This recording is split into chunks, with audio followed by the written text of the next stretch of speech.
Agora são 8h08. Nos últimos dias, as redes sociais viralizaram alguns vídeos de violência policial. A gente vai falar sobre esse assunto com a Clarissa Borges, ela que é assessora de litigância estratégica do IDDD, Instituto de Defesa do Direito de Defesa. Olá, Clarissa, bom dia. Bom dia, tudo bom, Marilu? Tudo certo. Clarissa, a gente vai começar colocando já os vídeos, que também, inclusive, tem áudios, e a gente vai poder ouvir também exatamente o que está se falando. Porque a gente está no YouTube, na TVT e na rádio também, na Rádio Brasil Atual. Então, a gente vai colocar esse vídeo, inicialmente, de uma grávida, não é? Que foi agredida por um policial militar, lá em São José do Rio Preto, no interior aqui do estado de São Paulo. Vamos ver então, Clarissa, e ouvir?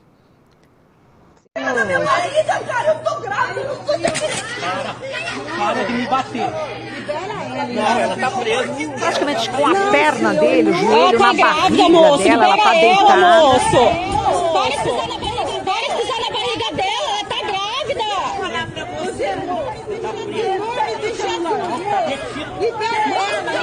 Moço, para de pisar na barriga dela, ela tá grávida.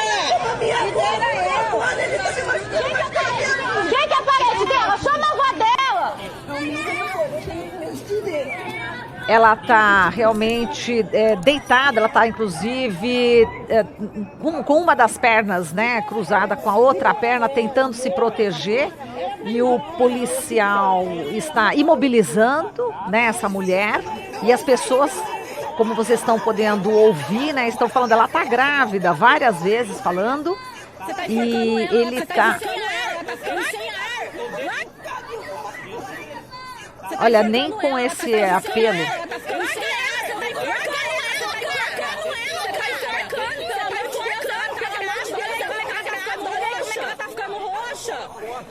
Bom, essas imagens a gente está vendo aqui pela TVT, pelo YouTube, na Rádio Brasil Atual, vocês estão podendo ouvir as pessoas que estão no entorno, né? Enfim, essa imagem realmente bastante chocante. Agora a gente vai colocar uma outra imagem também, para a gente também ter uma outra ideia do que também está acontecendo na Bahia, em Salvador, né? A gente teve aí imagens também que viralizaram de policiais militares, né? Um policial militar agredindo um jovem, né? Durante uma abordagem policial. Vamos acompanhar aqui as imagens, vamos lá.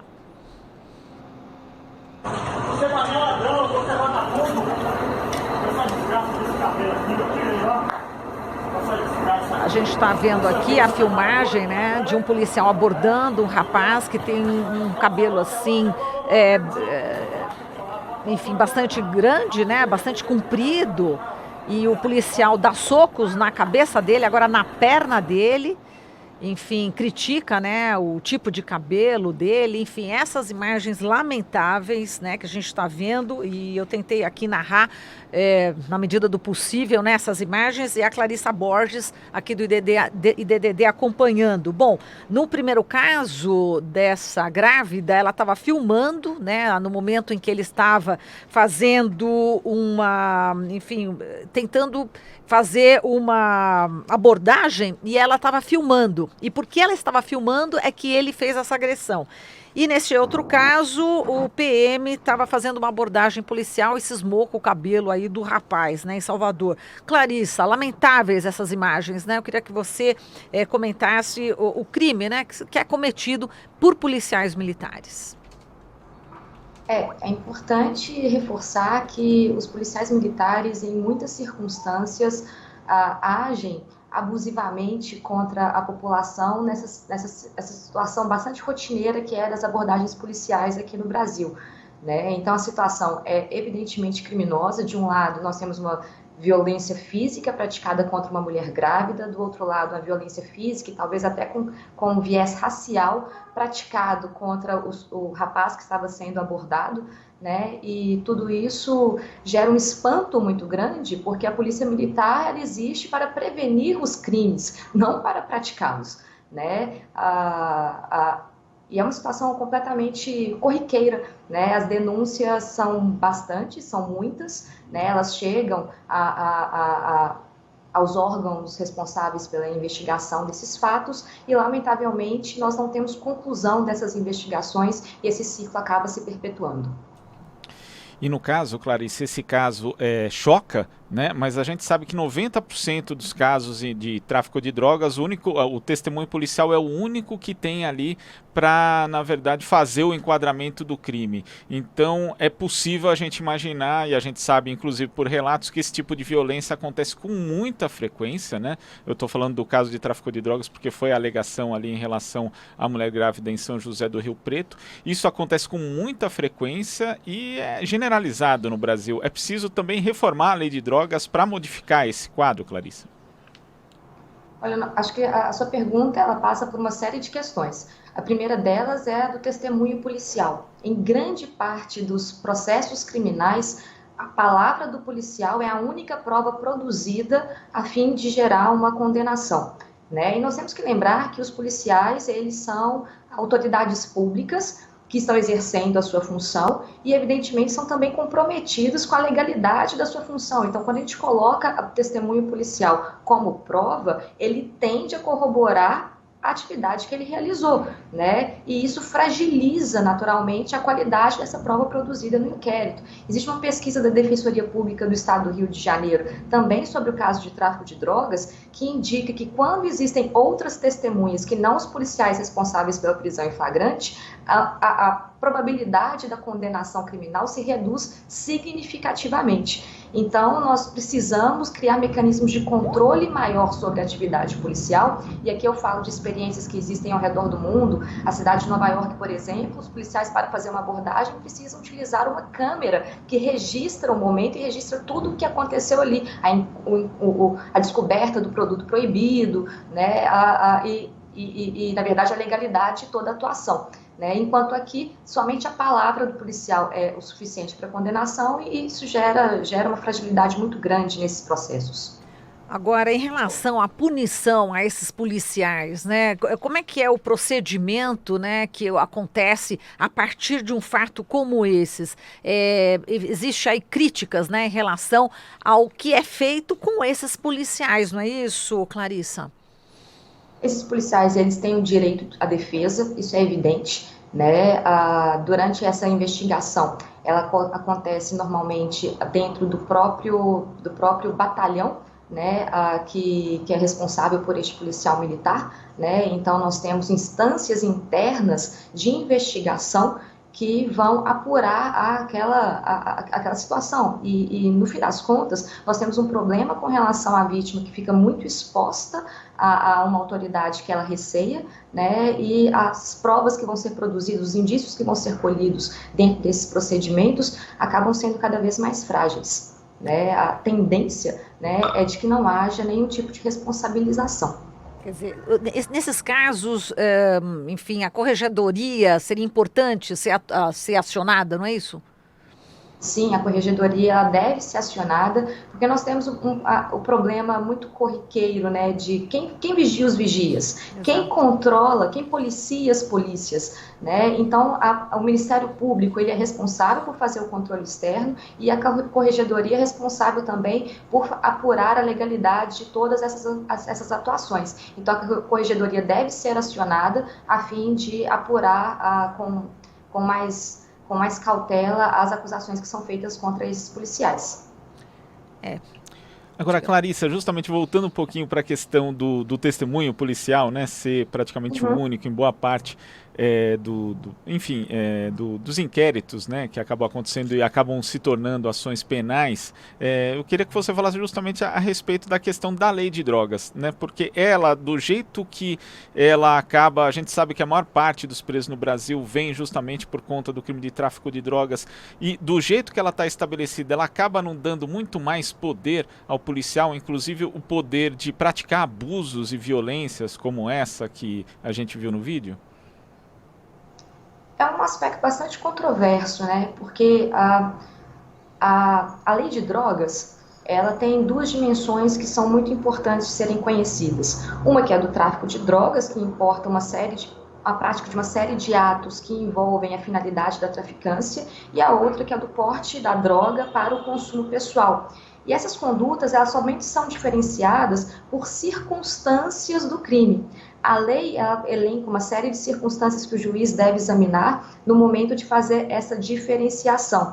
Nós não temos, no direito brasileiro, um critério objetivo, uma quantidade de droga que permita a diferenciação daquilo que é tráfico para aquilo que é uso. E enfim, há defensores e pessoas que são contrárias a ambas as correntes com razões fundamentadas, né? Não é uma questão pacificada, até mesmo entre os defensores da legalização do porte de droga para o consumo pessoal.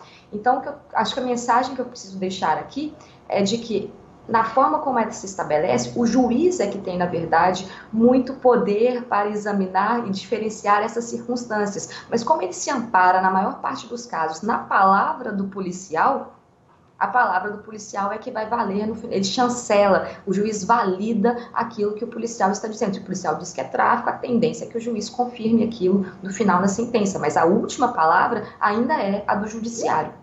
A responsabilidade maior é dele. Bem. Agora, pensando, né, na questão da mulher grávida e desse menino, né, enfim, negro, que foi também, que sofreu vítima, né, em relação às vítimas, né, o estrago emocional também que faz nas pessoas tendo esse tipo de violência, né, policial, né, Clarissa?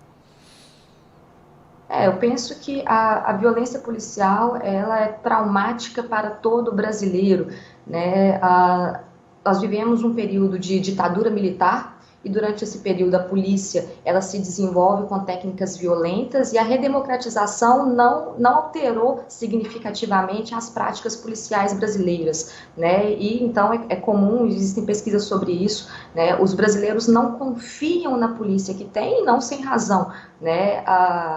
Principalmente aqueles que são mais vulneráveis, que estão mais expostos a abordagens policiais com viés discriminatório, né?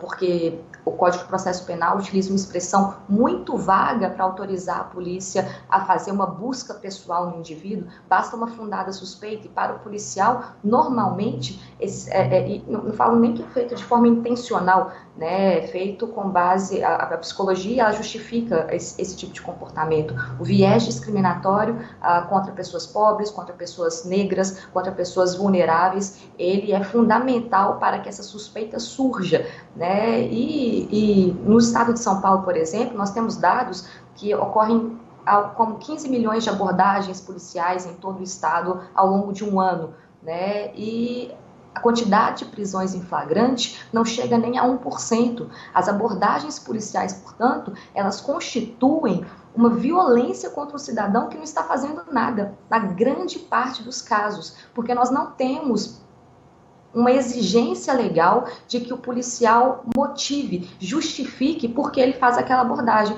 Então, ela é utilizada como instrumento de policiamento ostensivo, quando, na verdade, ela é uma ofensa a um direito do cidadão que tem direito à privacidade, à intimidade, a não ter o seu corpo violado pelo Estado sem que haja uma fundamentação idônea, né? Então, esse quadro todo vai gerar uma série de violências contra a população e, nos casos específicos que foram apresentados, violência real, violência contra o corpo, que atinge, no caso da mulher, a sua própria condição feminina. Ela está grávida, ela diz que está grávida, as pessoas ao redor dizem que ela está grávida, e isso não é suficiente para barrar aquela atitude violenta, né? Então é uma violência misógina também e que se perpetua no judiciário. Vocês devem ter conhecimento de que há alguns anos o Supremo Tribunal Federal definiu que as mulheres gestantes e as mulheres que tenham filhos têm o direito de responder ao processo em liberdade. O que acontece é que quando essas mulheres são levadas em audiência de custódia, os juízes exigem delas a prova de que estão grávidas. E convenhamos, né, não é possível produzir essa prova em tão curto tempo quando não se tem acesso a uma defesa que seja engajada em buscar documentos comprobatórios da situação gestacional. No final das contas, né, isso gera uma inversão. A palavra da mulher, não para dizer que está grávida, né, que deveria ser presumidamente reconhecida verdadeira, ela não é considerada por muitos juízes, né? O IDDD tem uma pesquisa e um documentário que se chama Mães Livres, é possível encontrar na internet, em que essa situação é explorada mais a fundo. Então, a violência contra a mulher, a situação da mulher, ela é, digamos, completamente desrespeitada, tanto no sistema policial quanto no sistema judicial. Né? E do outro lado do rapaz, nós temos a violência, uma violência que atinge os cabelos dele, e isso mostra que existe um preconceito dirigido contra aquela pessoa, o que faz com que são atitudes completamente inaceitáveis. Perfeito. Clarissa, muito obrigada aqui por toda a sua análise, um grande abraço para você. Eu que agradeço, até mais. Até mais. Falamos aqui com Clarissa Borges, assessora de litigância estratégica do IDDD.